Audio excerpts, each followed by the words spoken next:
selamat pagi. Jumpa lagi di Berita Padang bersama saya, Afrin Meriana. Sejumlah berita aktual dan menarik akan kami sajikan untuk Anda. Berikut 3 berita utama pagi ini.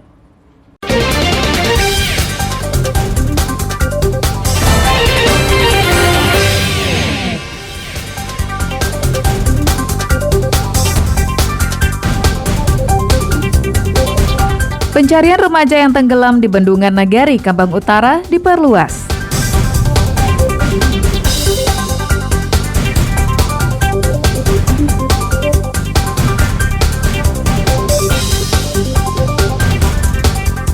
Jaksa geledah Rumah Sakit Umum Daerah Pasaman Barat.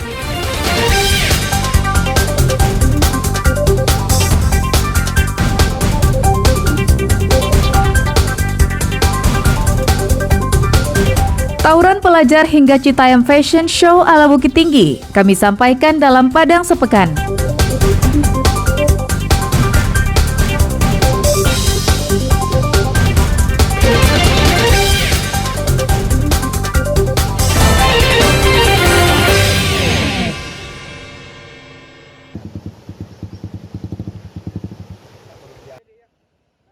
Tim gabungan yang terdiri dari Basarnas Padang, BPBD Painan, dan warga masih mencari remaja yang tenggelam saat mandi-mandi di Bendungan Ganting Kubang, Nagari Kambang Utara, Kecamatan Lengayang, Pesisir Selatan.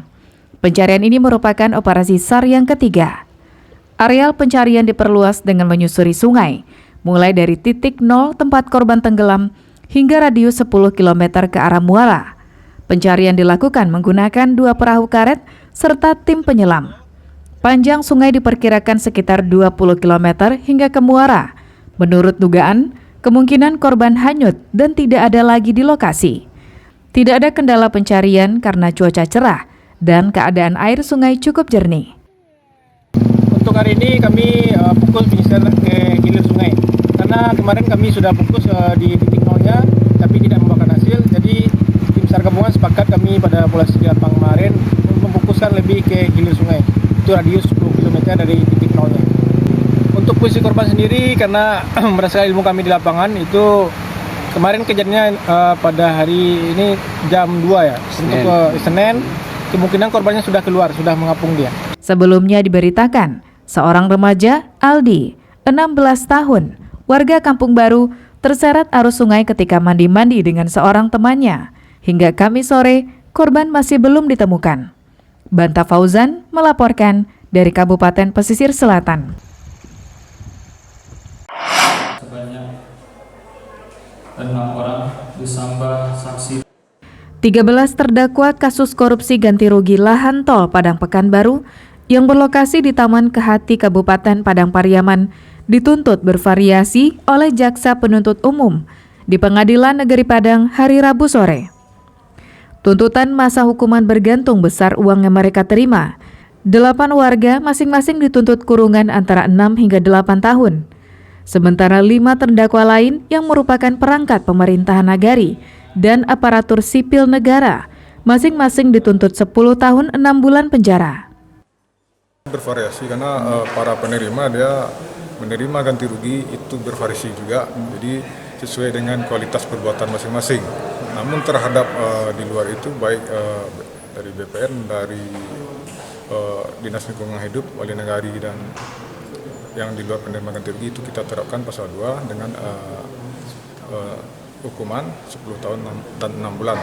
Tapi tidak dibebankan uang pengganti dikarenakan uang ganti rugi dinikmati oleh para penerima ganti rugi. Menurut kuasa hukum terdakwa, tuntutan jaksa tidak memiliki landasan hukum karena tidak sesuai dengan fakta persidangan. Menurut kuasa hukum terdakwa, tuntutan jaksa tidak memiliki landasan hukum karena tidak sesuai dengan fakta persidangan. Contohnya, saksi auditor yang dihadirkan oleh jaksa menyebut kerugian negara 19 miliar rupiah dan bukan 27 miliar rupiah seperti yang didakwakan jaksa di awal persidangan. Tampak sekali tuntutan jaksa itu tidak jelas pijakan hukumnya, bahkan tidak sesuai dengan fakta persidangan. Satu poin saja misalnya, ahli auditor yang dihadirkan oleh jaksa ketika di persidangan ini, itu sudah membenarkan bukan 27M, Tapi 19 miliar. Mengapa kemudian jaksa memaksakan diri juga untuk mencantumkan angka 15 miliar itu? Sidang dilanjutkan pekan depan untuk mendengarkan pembelaan kuasa hukum para terdakwa. Robi Ham melaporkan dari Padang.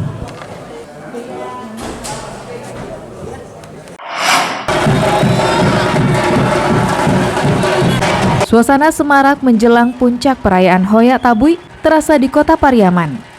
Arak-arakan disertai bunyi gendang tasa kembali mewarnai jalan-jalan utama kota.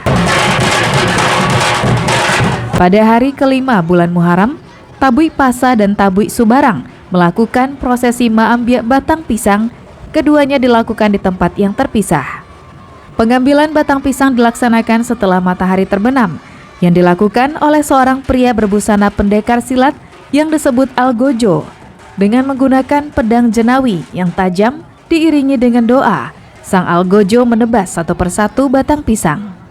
Batang pisang ini kemudian diarak menuju simpang Tabui yang diposisikan sebagai padang Karbala di Irak, tempat peperangan Hussein melawan tentara Yazid. Menurut Tuo Tabui Pasa, pengambilan batang pisang menandakan ketajaman pedang Hussein yang digunakan dalam setiap peperangan. Ada dua makna dari prosesi Maambia dan batang pisang ini. Yang pertama, mendramatiskan pedang Hussein dalam setiap pertempuran. Artinya Hussein ini setiap peperangan selalu mengalami kemenangan. Seperti halnya di Padang Karbala, maka di simpang Tabui ini diskenariokan terjadi perselisihan antara warga Tabui Pasar dengan warga Tabui Subarang. Terjadi kericuhan yang menandakan peperangan di Padang Karbala, Irak. Eki Rafki melaporkan dari Pariaman.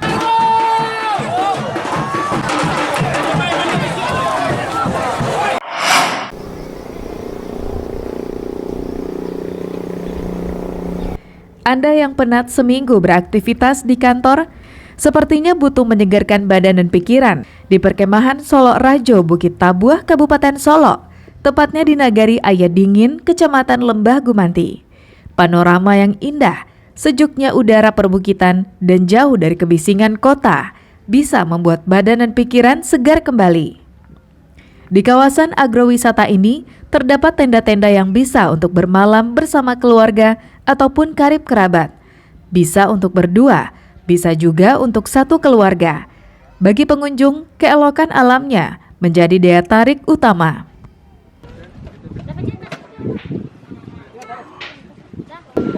Keadaan alami-alamnya. Atau yang kedua, udaranya itu sejuk. Mungkin karena ini daerah baru gitu kan. Tapi dalam masa dalam pembenahan. Tapi kalau lokasinya cukup bagus. Bagus, enak dan nyaman gitu. Ya, kalau bahasa kerennya sekarang healing ya kan. Udara sejuk, pemandangan. Beda lah kalau basic kita kan dari Pariaman. Kalau Pariaman kan pantainya laut gitu kan.